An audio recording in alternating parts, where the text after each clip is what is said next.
Our story continues from last season when Karen accidentally had put the ship so off course that Avenue 5 was now bound to reach Earth, not in a matter of months, but now at the end of 8 long years. Captain Ryan is with Alina in the common living area, having a romantic date as the two watch Frank's cooking show on the ship's television. The communication system of the ship has been off for quite a while, and it appears that Ryan had not yet told anyone about the ship being off course. They talk about how their relationship would progress after they reach Earth. Alina promises that Charles was no longer an issue since he had gone off ship, and asks Ryan to come visit the children sometimes. Ryan as well happily agrees and even promises to give the children a tour of the decks when possible. Ryan's momentary happiness is soon disrupted when Matt arrives at the scene demanding to know why he hadn't told the passengers about their massive issue. Ryan tries to usher him away, but Matt is adamant that he do something about the massive issue. Soon in a few days, not only would the people start rioting, but the food and other resources would be over, and then the issues would be even more deadly. Matt pulls Ryan aside and explains to him the several reasons why he must tell the people in the ship about the issue,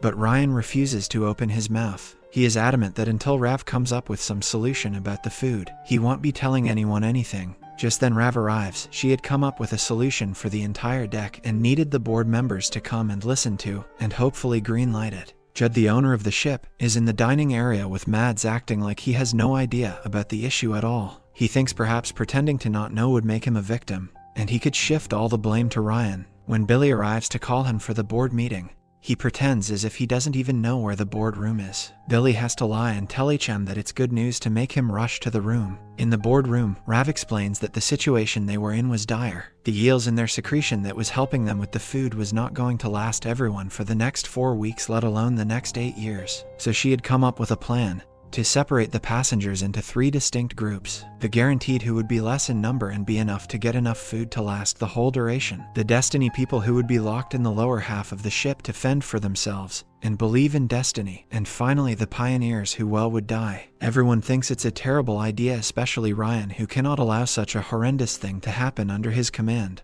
He doesn't really have any other idea, but he simply hates this one. He storms out of the meeting. Back on Earth, the Avenue 5 show is a massive hit, coming to the close of its first season, and also another season is now soon arriving. Iris gets to the upbeat downbeat show to talk about the situation in the actual Avenue 5 ship. She keeps telling the people about the dire situation of the ship, and tries to raise awareness, but the chat keeps asking her stupid questions, like asking her to do the cheese crackers challenge. When Iris is asked the question if the passengers have been told about the ship going off course, she decides to divert the topic and take the challenge instead. Ryan then visits Billy in the ship's science department, where Billy has been producing eels, their only source of food. He explains to her that he will now go ahead and tell the people that the ship was off course and take responsibility for the whole issue. Billy is proud of his stand. Elsewhere, Matt and Rav decide that it would be best if Frank could deliver the news to the crowd through his show instead. It was apparent that almost all the passengers watched his show,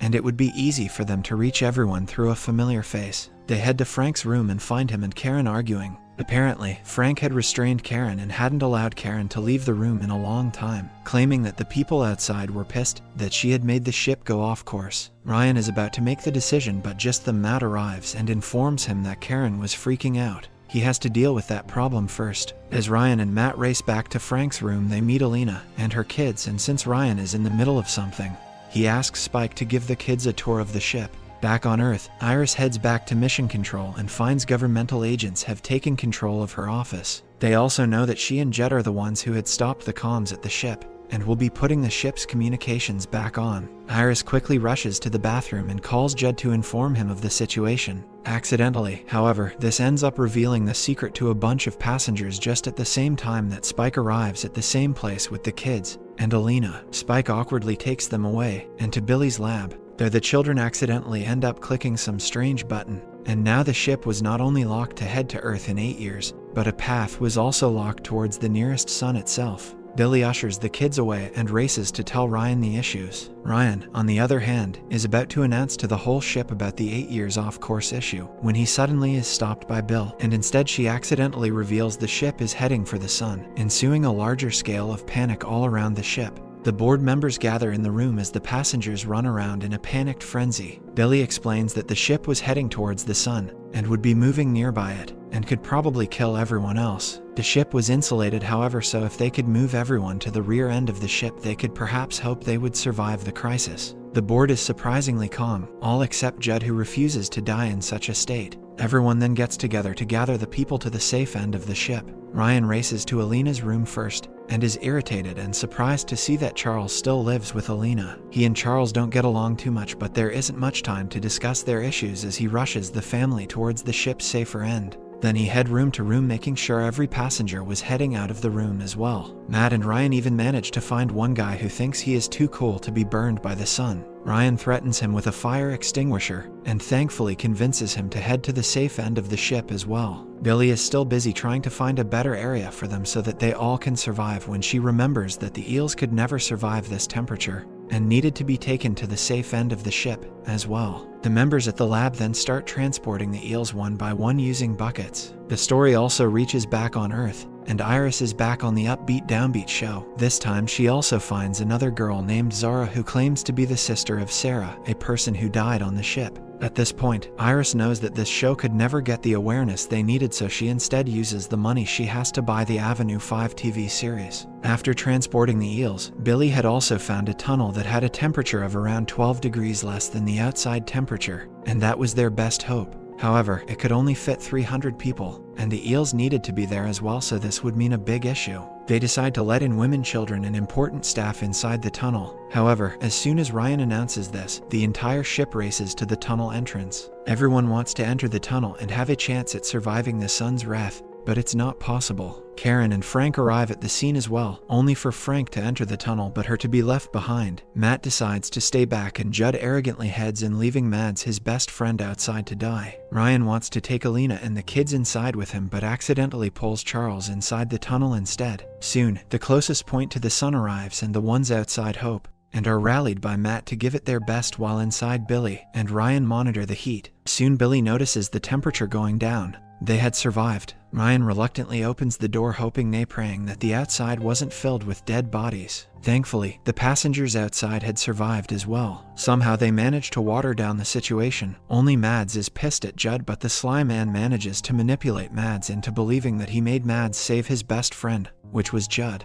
What a sly fox. Back on Earth, Iris heads to the set of the show, fires a random lady, and adds in Zara as part of the show. The new episode of the show airs, and back on the ship, Judd is pissed that his role had been cut off massively. All that his character ever did was agree to things, and he was determined to change all that. The issues in the ship, however, were much larger than Judd's petty ones. Billy realizes that the eels were not reproducing at the rate that they wanted them to, meaning that the food supply was running out. Not to mention that the tank containing the eels was malfunctioning and needed to be fixed. Billy was the only one capable of doing it, but she too needed help. Suddenly they see a dot on the map.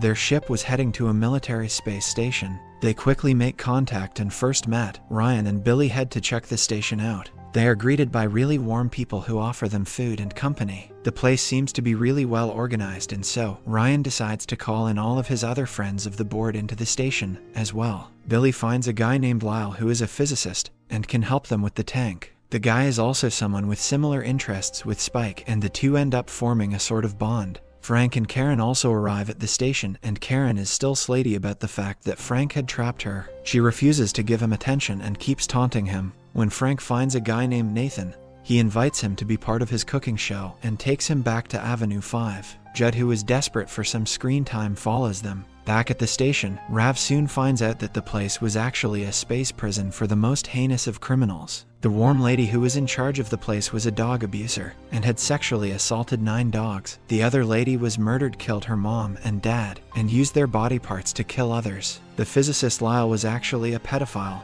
and Nathan was interested in cooking, but he was interested in cooking humans. The man was a cannibal. This whole station was a place to keep these psychopaths away from Earth. The crew somehow managed to run away from the station and back into the ship, but they still need the physicist to come and save their eel equipment. Everyone is not sure if they wanted to let a criminal into their ship, and this time Judd comes up with a really strange plan that they follow. They put Lyle into a ball and then that ball into a tube to get him directly to the lab. Once Lyle is done, he demands to allow him to stay back, but they restrain him, put him back into the ball, and send him back into the ship. There was no way they would keep a criminal into their ship. After sending Lyle off, they quickly ride away only to find out that the cannibal Nathan was still in the ship. Subscribe and hit that like button to help our channel grow. Turn the notifications on so you won't miss any of our new videos. Thanks for watching.